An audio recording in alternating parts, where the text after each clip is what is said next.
Hey guys, this is Steve here with another video on how to play some logic puzzles. This is an N-view puzzle, also known as easy as ABC. The rules state that each row and column must have the letters A through C in them exactly once and without repeating. Now, if you have a bigger grid or a harder puzzle, you might have the letters A through D or A through E and so forth. But in this example, we're just working with the three letters. There will be some blank cells, so not every cell is going to be filled out. This is a 6x6. Obviously, there's only 3 letters for each row and column. And I think that's what makes this puzzle interesting and unique and a little challenging, because most puzzles you're going to be filling out the entire grid, but not in this one.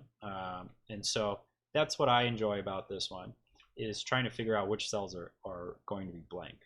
Now the clues that are given along the outside of the grid, so, right, we're working with this 6x6 area, but the clues along the outside indicate which letter comes first from that perspective in that row or column. So, for instance, if we're looking at this row, a B is going to have to be in the middle, right? Because from the left, an A has to come first, and from the right, a C has to come first. And then if we look at this column here, a B is going to have to be the first letter or the most bottom letter here, and then a C has to come first from the top. So hopefully that makes sense. If it doesn't, I'm going to go ahead and try to solve this puzzle anyways, and you'll see kind of how it unravels and which tips and tricks that I have for you guys that'll hopefully make it easier for you to solve. So the first place that I start is typically the letter that has the most clues, since that's going to give us the most constraints. This is, again, a puzzle of elimination where we're going to try to find which cells are blank or which cells can't contain a certain letter. And the way we do that is we always make sure that there's enough room to finish the sequence. So any clue that you have, you know it can't go in the last 2 cells, right? Because if we put an A here, there's not enough cells for the B and C to fit. And so right away we can eliminate all the last 2 cells in any row or column that has an A clue. And so what I'll do is I'll mark those red so that you know an A can't go there. The other thing is, you know that an A can't go in front of the B clues because the B has to come first.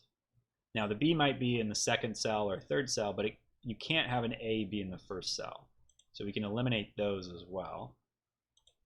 And if we look at this cell in particular, this can't be an A, because what's going to happen is you're going to break one of these 2 C's, because the C has to come first. So let's say C goes there. A B is the last letter that needs to be placed, and that would break this C. And vice versa. If we put a B there and a C there, this is now satisfied, but this C is now broken. So an A cannot go here. And because an A must be first or on top in this column, you can't put a B there or a C there either. Since you can't put an A, B, or C, you know that that's going to be a blank cell. So we can actually color that black. And that forces an A in one of these 2. So we can pencil mark those in. And I think the same is going to run into, the same story is going to be told here. If we put an A there, one of these is going to have to be a B, and that's going to break one of these clues. So this can't be an A, can't be a B or C because it's in front of an A clue. So we can actually make that a blank cell as well. And an A is forced now into one of those 2. I think that's it for the A's. If we look now at the C's, let's clean up these colors so we don't get confused. If we look at the C's, we could do the same thing. We're basically look at the last 2 cells in every column or row that has the C clue, knowing that I can't go there. So we'll mark those. Let's use orange. And you know the C's can't go in front of these 2 B's, like that. And we know a C can't go in this spot because this is now the first cell in that column, because the first one's a blank. So you can't put a B or C there, because if a letter's there, it's got to be A, right? Because the A comes first. So we know it can't be there, and same thing here. So we can actually color those orange as well. And we can actually color the ones in front of the A's orange, because again, the C can't come first in that column from the bottom.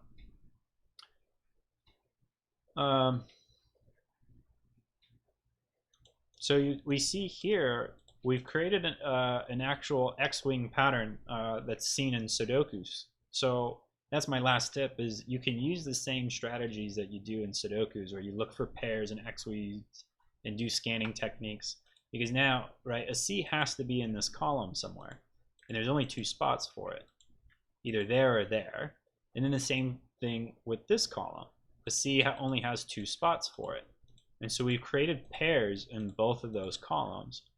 So one of these is going to be a C, and that's going to force the C in the other column to be opposite of it. So we could actually now cross all of these out, knowing that those rows are satisfied for the C's. It's going to force the C here in this bottom row. There's only 1 cell left for the C, and we can actually make that a big C. And let's color it green, because we know that that is a correct letter. So this cell here can no longer be a C because there's already 1 in that column. So let's use our orange there. And let's look at, I think these 2 are interesting, because if we look at a C here, an A or B has to be placed in these 2. And you can't place a B in one of those 2 because the B comes first, right? If we place a B here, there's not enough room for the A and C. And you can't place a B after the C, right? The C is going to be in one of these. So a B can't go in, and so let's make that, I don't know, dark, like a burgundy, I guess, because a B and a C can't go here, right? If we look at the B, those are the last 2 cells in those columns. And the last, so you can't have a B or a C here. And so that also means a C can't go in one of these. Because, again, if a C goes here, one of these is going to be forced to be a B, and that breaks this rule. And so we can actually color those in as orange. And that's going to force another X-wing. Right? A C is going to be in one of those cells for the top row and the second row, which makes these impossible to be C's. And this is the last cell in that row to be a C. And so we can actually fill that in. And there we have it for the C's. So let's clean up these colors, and we'll move on to the B's. But what I've noticed here, actually, so this is the first letter, or this has to be the last letter in this row. So none of these can be filled in. And an A has to come first, and the B has to come in the middle, so we can actually fill those in like that. And we're going to make all of these green. I think I lost my green color when I deleted some of the orange. This A now forces this to not be an A. So the A must be here. Make that green. This cell here has to be a blank because the A is the first letter in the row. So nothing can come before the A. And let's look at the B's now. So the B's can't be in front of the A's, can't be in front of the C's, and it can't be in the last 2 cells. And this column actually is already solved for the B. So let's choose purple for where the B's can't be. So this top row of B is forced to be here, right? Can't be in front of the C's. These 2 are blank, so there's only 1 spot for the B, which is right there. We can make that green. And now a B is solved for this column. So every other cell in that column is now can be colored in. Well, B can't be here either, because again, these 2 actually, because these are right in front of the A. The first one's blank, so this can't be a B or C. So we can color those in. So a B is now, look at this. So this row here, there's only 1 cell available for the B to go in. So that must be the B. Okay, we can color that green. Now these two can't be B because we've already solved the B for that column. Let's make those purple. That leaves just one last cell now in this row for the B to be in. So that is forced. Let's make that green. These now can't be B because we've already solved that column. So B is now forced into these three cells. One of those, or two of those three cells. Yeah, so this column here doesn't have a B yet, and there's only one available spot for it. So it has to go there, right? That's the only eligible spot for the B. And that's going to now force it so that a B can't be here. So the B must be there. So let's do that. Hopefully that makes sense for you guys.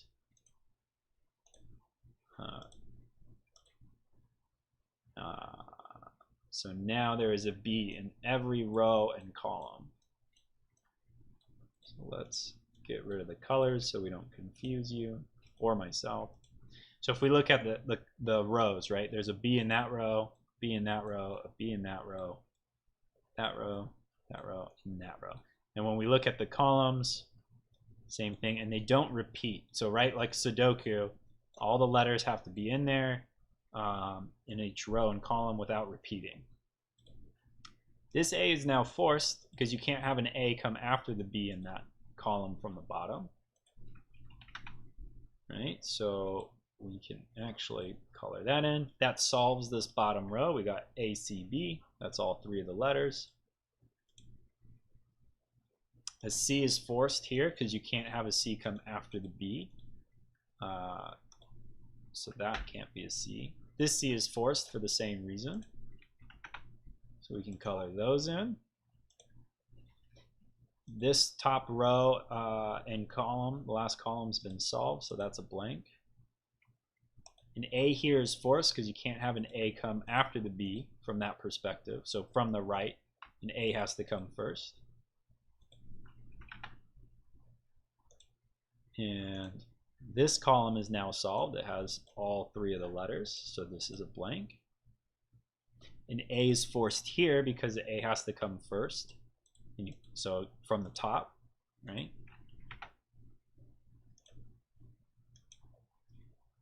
This row is now complete. So those are all black. This has to be a black because the C can't go there. We already have the A and the B. That forces, this is the last cell in that column. It needs to be an A. Let's just do that. This is black. This column's already been solved. It's got A, B, and C in it. Okay, and this is solved as well because the B has to come first from that perspective, from the bottom. So the C cannot be on the bottom. So that forces the C there, which then, because of the X-wing, the C's are forced like that. So let's color that in to complete the aesthetic. And there you have it. That is an end view puzzle. I really like it. I think it's unique, it's different, it's challenging, and again, it's very similar to a Sudoku, so a lot of the same strategies apply, but the difference is you have the blank cells in there to try to figure out where those belong. So if we look at every row and column, you have the three letters without repeating, and every clue is correct, right? From that perspective, that letter comes first. So that is it for today. Hopefully you guys liked it. If you did, go ahead and give it a thumbs up and subscribe for more videos like this in the future. Thanks everyone. Have a good day.